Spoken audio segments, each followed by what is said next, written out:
Working mom Paige McDaniel owes more than $300,000 on her student loans. I try not to think about it too much because when I do, I find it hard to breathe. McDaniel says even after filing bankruptcy, she can't get ahead of her debt.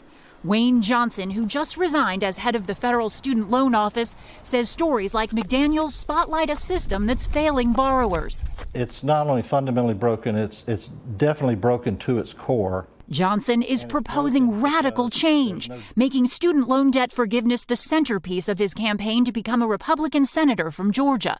We are putting a burden on the backs of students, parent borrowers, even grandparent borrowers, that's going to ride with them for decades. Johnson's plan would forgive up to $50,000 of federal student loan debt, give a tax credit for those who've already repaid $50,000, and to pay for it, he'd impose a 1% tax on corporations. He would forgive more debt than plans proposed by Democratic presidential contenders like Elizabeth Warren, plans criticized by Johnson's former boss. It's going to be 2 of the 3 Americans that aren't going to college paying for the 1 out of 3 that do. Johnson says his plan makes fiscal sense and would relieve 37 million borrowers of their entire balance. It is a monster. It's an ocean of debt, not just a mountain. Bold change needed now. Johnson says he knows from being on the inside of the crisis.